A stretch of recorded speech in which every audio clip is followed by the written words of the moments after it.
آج کا جو موضوع سخن ہے امام حسین چاہت مصطفیٰ صلی اللہ علیہ وسلم۔ کون حسین چاہت مصطفیٰ؟ جنہیں چاہنے والی کوئی اور ہستی نہیں بلکہ کون ہیں؟ خود محمد مصطفیٰ۔ باری تعالیٰ نے حضرت ابراہیم علیہ السلام کا تذکرہ فرمایا۔ سیدنا ابراہیم علیہ السلام، باری تعالیٰ قرآن پاک میں ارشاد فرماتا ہے وَإِذِ ابْتَلَىٰ إِبْرَاهِيمَ رَبُّهُ بِكَلِمَاتٍ۔ رب العالمین نے سیدنا ابراہیم علیہ السلام کو چند باتوں میں آزمایا، آزمائشیں آئیں، فَأَتَمَّهُنَّ، تو آپ ہر آزمائش میں پورا اترے، اور جب آزمائشوں میں پورا اترے تو رب کی طرف سے اعلان ہوا انی جاعلک للناس اماما، اے میرے ابراہیم آج سے امامت تیری۔ امامت کا نام سنتے ہی مروڑ پڑتے ہیں، سیدھے امام مہدی تک جاتے ہیں۔ پیچھے کتنے امام ہیں کبھی سنایا کسی نے؟ امام مہدی کہاں سے ہوں گے، کس کی ذریت سے ہوں گے، کس کی نسل سے ہوں گے؟ تذکرہ امام مہدی، انی جاعلک للناس اماما، اے میرے ابراہیم میں تمہیں لوگوں کے لیے امام بناؤں گا۔ اور آگے ایک اور عرض کی آپ نے، قال ومن ذریتی، اے مولا میری اولاد کا کیا ہوگا؟ قال لا ینال عہد الظالمین، رب فرماتا ہے یہ عہد ظالموں کے لیے نہیں ہے، یہ عہد ان کے لیے جو راہ راست پہ ہوں گے۔ امام ظالم نہیں ہوتا اور ظالم امام نہیں ہوتا، جو ظالم ہوتا ہے وہ امام بن نہیں سکتا، اور جو امام ہوتا ہے وہ ظالم ہو نہیں سکتا۔ امامت کا تصور جو قرآن نے دیا ہے وہ کچھ اور ہے۔ تو میں سیدنا ابراہیم علیہ السلام سارے امتحان پاس کرنے کے بعد جب گئے نا آگے، پہلا امتحان آگ میں ڈالا جانا، آگ میں سیدنا ابراہیم علیہ السلام کو پھینکا گیا تو آگ کو حکم ہوا یا نار کونی بردم و سلاما علی ابراہیم، میرے ابراہیم پر ٹھنڈی اور سلامتی والی ہو جا۔ آزمائشیں بڑوں پہ آتی ہیں، آزمائشیں اعلیٰ لوگوں پر آتی ہیں، آزمائشیں بڑے لوگوں پر آتی ہیں، اور بڑے لوگ آزمائش سے گھبرا کر بھاگا نہیں کرتے، ڈٹ کر سامنا کرتے ہیں، مثال بنتے ہیں، کیونکہ بے مثال کی تربیت جو ہے۔ تو میں گزارش یہ کر رہا تھا کہ پہلا امتحان آگ میں ڈالا جانا، دوسرا امتحان جب ابھی بچہ چھوٹا ہے، حکم ہوتا ہے میرے گھر کے پاس ہی نہیں چھوڑاؤ، انی اسکنت من ذریتی بواد غیر ذی زرع عند بیتک المحرم، اے باری تعالیٰ میں انہیں چھوڑے جا رہا ہوں تیری عزت والے گھر کے پاس۔ اس امتحان سے بھی پاس۔ پھر آگے قربانی والا امتحان، بیٹا جوان ہو گیا ہے، قربان کر دیں۔ انی ارا فی المنام انی اذبحک، قال یا بنی، اے میرے بیٹے، انی ارا فی المنام، میں نے خواب میں دیکھا، انی اذبحک، کہ میں تجھے ذبح کر رہا ہوں، فانظر ماذا تری، تیرا کیا ارادہ ہے؟ قال یا ابت افعل، اے ابا جان کر گزریں، کر گزریں، ستجدنی انشاءاللہ من الصابرین، آپ ضرور بالضرور مجھے صابرین سے پائیں گے۔ وہی نسل ہے، وہی رنگ ہے، وہی نسب ہے، وہی خون ہے، سیدنا ابراہیم کہہ رہے ہیں انی ارا فی المنام انی اذبحک، میں نے خواب میں دیکھا کہ میں ذبح کر رہا ہوں اور آگے سے بیٹا بھی عام نہیں ہے، ابراہیم علیہ السلام کا خون ہے۔ قال یا ابت افعل، ابا جان کر گزرے، ما تؤمر، جو حکم دیا جا رہا ہے کر گزرے، ستجدنی انشاءاللہ من الصابرین، کر گزرے، چھری چلا دی۔ یہ چونکہ سنا ہوا ہے آپ نے واقعہ۔ اب سارے امتحانوں سے جب پاس ہوتے ہیں نا تو اب باری آتی ہے انعام کی، اب باری آتی ہے انعام کی، اب نوازا جانا ہے، اب جولی بری جانی ہے، اب جولی میں کون سی خیرات لینا چاہتے؟ سیدنا ابراہیم علیہ السلام کی طلب کیا ہے؟ سیدنا ابراہیم علیہ السلام کی چاہت کیا ہے؟ بڑے لوگوں کی نظر بڑی جگہوں پر ہوتی ہے، بڑے ظرف والے، بڑے مقام والے، بڑی چاہت والے ہوتے ہیں۔ کیا مانگا؟ ربنا وابعث فیہم رسولا، اے باری تعالیٰ جو تیرا محبوب ہے، جو تیرا رسول ہے، ربنا وابعث فیہم رسولا منہم یتلو علیہم آیاتک ویعلمہم الکتاب والحکمہ ویزکیہم۔ اے باری تعالیٰ وہ جو تیرا محبوب ہے، وہ جو تیرا حبیب ہے، مولا ربنا وابعث فیہم رسولا، مولا کچھ دینا ہے، نوازنا ہے، تو ایسے نواز کہ لوگ مجھے اس کا جد امجد کہیں۔ تو محمد مصطفیٰ چاہت ابراہیم، محمد مصطفیٰ چاہت ابراہیم، اور جب یہ چاہے گئے، جب انہیں مانگا گیا، اس وقت پاؤں پتھر پہ تھے۔ جب یہ دعا مانگی جا رہی ہے ربنا وابعث فیہم رسولا، اور اس پتھر پہ کھڑے ہو کے اللہ کی بارگاہ میں دعا کر رہے ہیں ربنا وابعث فیہم رسولا، اے مولا یہ تیرے ابراہیم کی چاہت ہے، محمد مصطفیٰ کو میری ذریت میں بیچ دے۔ پتھر نے دیکھا مانگا کیا جا رہا ہے، کتنی اعلیٰ چیز مانگی جا رہی ہے، کتنی برتر چیز مانگی جا رہی ہے۔ پتھر نرم، پتھر بھی کبھی نرم ہوتے ہیں، پتھر بھی کبھی نرم ہوئے، لیکن پتھر کے اوپر قدموں کے نشان آج بھی موجود ہیں، موجود ہے نا۔ مقام ابراہیم وَاتَّخِذُوا مِن مقام ابراہیم مصلی، مقام ابراہیم نشان ہے چاہت ابراہیم کا، کہ وہ قدم بتا رہے ہیں کہ یہاں پر کھڑے ہو کر مانگا کس کو گیا تھا، چاہا کس کو گیا تھا۔ ان کی چاہت کو رب نے اتنا دوام بخشا ہے، اتنا باکمال بنایا ہے، اتنا بے مثال بنایا ہے، ہزاروں سال بیت گئے، قدم وہیں کے وہیں۔ وہ چاہت ابراہیم ہے، اور ادھر امام حسین چاہت مصطفیٰ ہے۔ امام حسین چاہت مصطفیٰ ہے، اور محمد مصطفیٰ کی چاہت کیا مٹے گی کبھی؟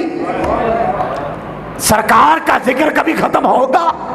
آپ کی محبت کبھی دلوں سے اتار پاؤ گے؟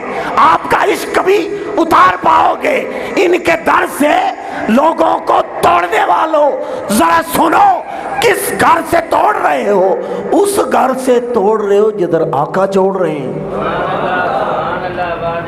ایسے کسی فکر پر کان نہ دھریں۔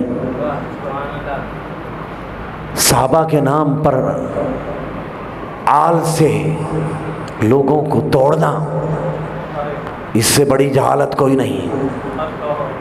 کیا صحابہ سے کٹ کر آل کا ذکر ہوگا، یا آل سے کٹ کر صحابہ کا ذکر ہوگا؟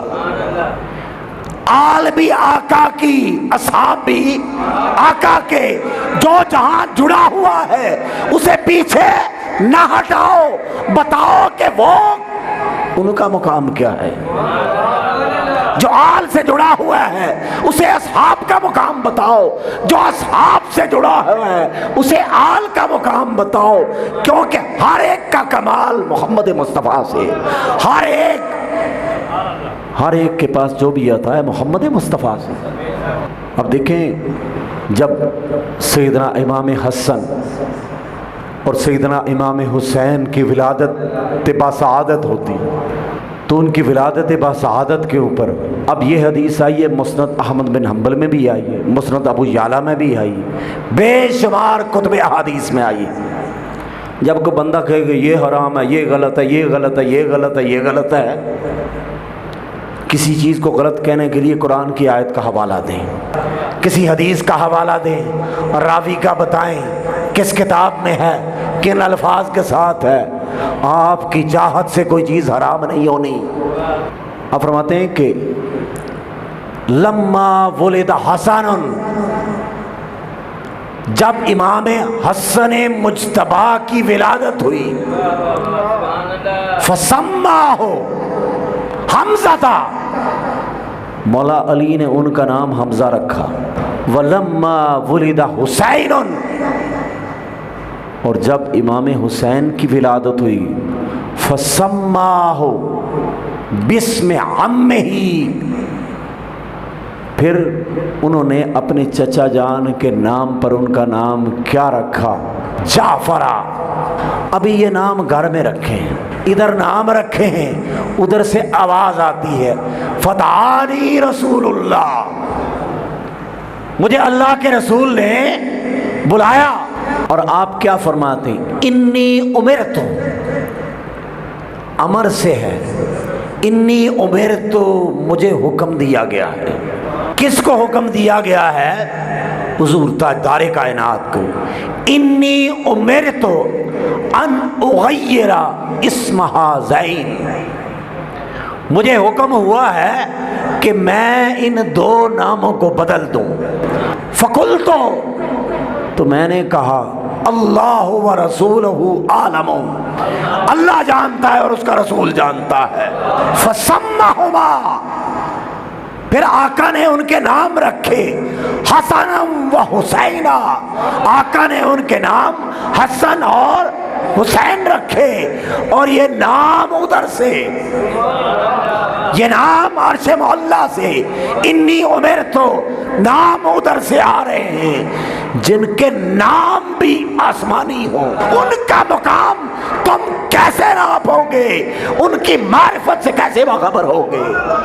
ان کے تو نام بھی اس جہان کے نہیں۔ جب اس کائنات کو تخلیق کیا گیا، حدیث مبارکہ میں آتا ہے، باری تعالیٰ فرماتا ہے کنت کنزا مخفیہ، میں تو چھپا ہوا خزانہ تھا، فاحببت، مجھے محبت ہو گئی، مجھے عشق ہو گیا۔ کنت کنزا مخفیہ، میں چھپا ہوا خزانہ تھا، فاحببت ان اعرف، مجھے محبت ہوئی کہ میں جانا جاؤں، مجھے محبت ہوئی کہ میں جانا جاؤں۔ فاحببت، مجھے عشق ہو گیا، مجھے محبت ہو گئی، ان اعرف، کہ مجھے بھی کوئی جانے، مجھے کوئی پہچانے۔ تو پھر کائنات بنائی، اور جب اللہ نے بنایا نا، تخلیق کیا، امر کن کی پہلی تخلیق ذات مصطفیٰ، میں چھپا ہوا خزانہ تھا کس چیز کا؟ حسن کا۔ کنت کنزا مخفیہ، میں چھپا ہوا خزانہ تھا حسن کا، فاحببت ان اعرف، مجھے محبت ہوئی کہ میں جانا جاؤں۔ تو پھر میں نے سب کچھ بنایا۔ تو جو کائنات میں سب سے پہلی تخلیق کس کی ہے؟ حضور تاجدار کائنات کی۔ اور جب اس خالق نے امر کن سے پہلی ہستی کو بنایا، محمد مصطفیٰ کو بنایا، پھر انہوں نے اس خالق کی حمد کی، اور انہوں نے جب اس خالق کی حمد کی نا، تو پھر وہ بنا محمود، وہ محمود ہو گیا۔ اور جب محمود کو اپنے احمد کی حمد اچھی لگی، احمد بھی حمد سے ہے، جو سب سے بڑھ کر حمد کرنے والا اسے احمد کہتے ہیں۔ آسان کرتا چلتا ہوں کیونکہ الفاظ کی سمجھ نہیں آتی۔ حمد ہم تو سمجھتے ہیں نا، محمد مصطفیٰ نے حمد کی اللہ کی تو وہ ہوا محمود۔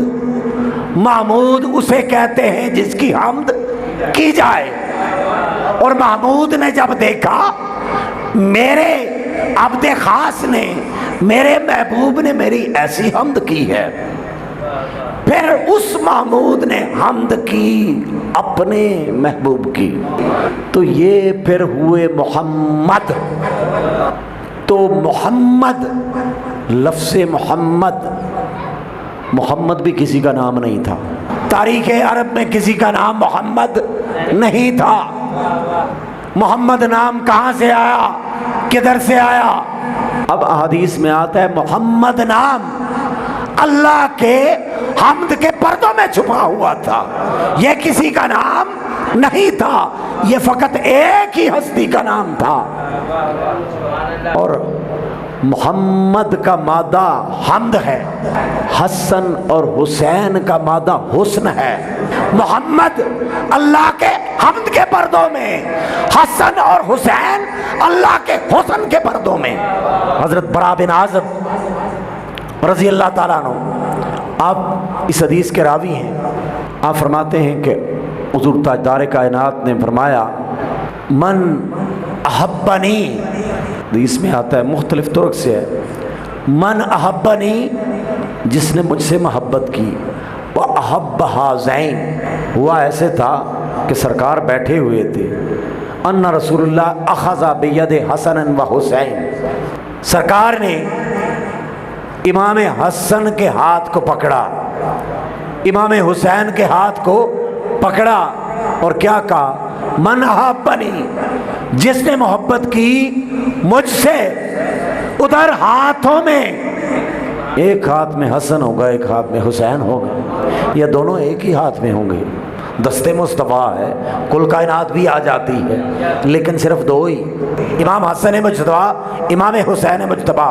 آپ کہتے ہیں من احبنی، جس نے مجھ سے محبت کی، وَأَحَبَّ هَذَيْنِ، تثنیہ کا صیغہ ہے، تثنیہ دو کو کہتے ہیں، من احبنی، جس نے مجھ سے محبت کی، وَأَحَبَّ هَذَيْنِ، اور ان دونوں سے محبت کی، وَأَبَاهُمَا، ان کے باپ سے محبت کی، وَأُمَّهُمَا، اور ان کی ماں سے محبت کی، کان معیّا فی درجۃ یوم القیامہ، قیامت کا دن ہوگا تو میرے درجے میں ہوگا۔ حضرت عبداللہ ابن عمر، یہ بغض حسین والوں کے لیے، اور یہ حدیث امام طبرانی مجمل کبیر میں لائے ہیں، امام حیثمی مجمع الزوائد میں لائی ہیں، امام ذہبی نے بھی اس حدیث کو نقل کیا ہے۔ حضرت عبداللہ ابن عمر رضی اللہ تعالیٰ عنہ اس حدیث کے راوی ہیں، آپ فرماتے ہیں قال قال رسول اللہ صلی اللہ علیہ وسلم، آپ نے فرمایا یا ایھا الناس، اے لوگو، من ابغضنا اہل البیت، جو بغض رکھتا ہے ہم سے، اہل البیت، ابغضنا، جو ہم سے بغض رکھتا ہے، اہل البیت، سرکار نے اپنے آپ کو بھی اہل بیت میں شامل کر کے کہا، تو جب اہل بیت کی توقیر کی بات نہیں نہ کرو گے، ان سے روک کے موڑو گے، تو آقا تو کہہ رہے ہیں اہل بیت میں تو میں ہوں، گھر تو میرا ہے، ہم میں کون؟ ہم میں ایک ہستی نہیں، ہم میں ذات مصطفیٰ، ہم میں مولا علی، ہم میں سیدہ نساء العالمین، ہم میں امام حسن، ہم میں امام حسین، من ابغضنا اہل البیت، جس نے بغض رکھا ہم سے، حشرہ اللہ یوم القیامہ یہودیہ، اللہ تعالیٰ قیامت والے دن ان کا حشر یہودیوں کے ساتھ کرے گا۔ آپ عرض کرتے ہیں فقلت یا رسول اللہ، میں نے پوچھا ہے اللہ کے رسول، من صام و صلی، بے شک نمازی ہو، بے شک روزے دار ہو، بے شک پکڑ والا ہو، بے شک مدرسوں والا ہو، بے شک کتابوں والا ہو، بے شک جاؤ لشکر والا ہو، سب کچھ ہو، من صام و صلی، روزے بھی رکھتا ہو، نمازیں بھی پڑھتا ہو، تقریریں بھی کرتا ہو، مدرسے بھی بنا رکھے ہو، سب کچھ کرتا ہو، لیکن من ابغضنا اہل البیت، اہل بیت کے ذکر سے تکلیف ہوتی ہو، اہل بیت کے تذکرے سے مرور پڑتا ہو، من صام و صلی، اے اللہ کے رسول اگر روزہ بھی رکھتا ہو، اگر نماز بھی پڑھتا ہو تو بھی، یہ میں نہیں کہتا، حضرت جابر بن عبداللہ حدیث کے راوی، امام طبرانی، یہ اہل تشیع کے امام نہیں ہے، سنیوں کے امام ہیں، امام طبرانی معجم الکبیر، ادھر نعرے لگاتے رہو، ساری عمر حسین کے نام پر کھاتے گزری، ساری عمر ان کا نام بیچتے گزر گئی، آج بغض آ گیا، آج ذکر حسین سے تکلیف ہو رہی ہے، جو کوئی ذکر حسین کرے اسے رافضی کہہ دیں، ذکر حسین کرے اسے شیعوں کے کھاتے میں ڈال دیں، کون سا دین پھیلا رہے ہیں؟ ہم ان کی چاہت کو دیکھیں یا آپ کی چاہت کو دیکھیں؟ آپ کی چاہت تو سراسر بغض اہل بیت ہے، سراسر منافقت ہے، سراسر دوری ہے، خود بھی دور، جو قریب جائے وہ بھی دور، اور جو دور ہو جائے وہ یہودی، یہ میں نہیں کہتا، مجھ پر کوئی فتویٰ نہ لگائے، الفاظ تاجدار کائنات کے، راوی حضرت جابر بن عبداللہ۔ ایک گناہ کرے نا، حدیث کا ترجمہ ہے کہ داغ پڑ جاتا ہے، چھوٹا گناہ کریں چھوٹا داغ، بڑا گناہ کریں بڑا داغ، اور ایسا داغ جس سے محمد مصطفیٰ کو اذیت پہنچے، ارے وہ دل تو دل ہی نہیں رہتا، وہ تو سراسر تاریکی ہو جاتی ہے، سراسر اندھیرا ہو جاتا ہے، کوئی توبہ اس کو دھو نہیں سکتی۔ تو میں عرض کر رہا تھا، فقلت یا رسول اللہ من صام و صلی، جو روزے بھی رکھتا ہو، جو نمازیں بھی پڑھتا ہو، کالا، سرکار نے کہا من صام و صلی وزعمہ، بڑی پیاری بات کی ہے سرکار نے، جو روزے بھی رکھتا ہو، جو نمازیں بھی پڑھتا ہو، وزعمہ، اور گمان یہ کرتا ہو، انہو مسلمن، کہ وہ مسلمان ہے، من ابغضنا اہل البیت، دل میں اگر اہل بیت کا بغض ہوگا تو ہر چیز رد ہوگی، مردود ہو جائے گا۔ اللہ تعالیٰ آپ کا آنا قبول فرمائے۔ وآخر دعوانا الحمدللہ رب العالمین۔